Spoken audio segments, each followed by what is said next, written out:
Hello అందరికీ, happy Sunday అండి అందరికీ. నేను ఈరోజు ఇడ్లీతో ఉప్మా చేసుకుంటున్నాను. ఈరోజు నా టిఫిన్ ఇది. ఒక్కదాన్నే ఉన్నాను, అందరూ ఏదో ఫంక్షన్ ఉంటే వెళ్ళారు. ఇంకా ఒక ప్లేట్ ఇడ్లీ మిగిలిపోతే సరే అని చెప్పేసి ఈరోజు ఇలా చేసుకున్నాను. కానీ టేస్ట్ మాత్రం చాలా బాగా వచ్చింది. ఇడ్లీ నేను నెయ్యితో చేశాను, అందుకే ఆ ఫ్లేవర్ బాగుంది. ఇంకా పోపులో అయితే పోపు గింజలన్నీ వేసేసుకున్నాను. ఇంకా మీకు తెలుసు కదా పోపులో ఏం వేసుకుంటారు అనేది. ఇంగువ మాత్రం నేను కంపల్సరీ వేసాను.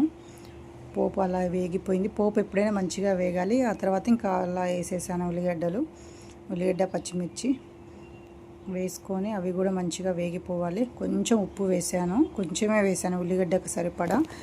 ఎందుకు అంటే ఇడ్లీలో ఆల్రెడీ ఉప్పు వేసి చేస్తాం కదా, ఇడ్లీలో ఉప్పు ఉంది, అందుకే కొంచెమే ఉప్పు వేసాను. మళ్ళీ నేను ఉప్పు చాలా తక్కువ తింటాను. ఇంకా తర్వాత ఇడ్లీ మొత్తం ఇట్లా చేసి పెట్టుకున్నాను పొడి పొడిగా, దాంట్లో వేసేసాను. కావాలి అంటే నిమ్మకాయ కూడా వేసుకోవచ్చు మీరు. ఇంకా అది పల్లీ చట్నీ ఎంత బాగుందో చూడండి, కలర్ఫుల్గా, టేస్ట్ కూడా అంతే ఉంది. ఇంకా ఆ రోజు నాకు పూజ అయితే అయిపోయింది. బ్రేక్ఫాస్ట్ అలా పెట్టేసుకొని మామిడికాయ పచ్చడి కూడా వేసుకోవచ్చు. నేను ఇంకా పల్లీ చట్నీతోటి ఇలా మంచిగా తినేసానండి. Thank you.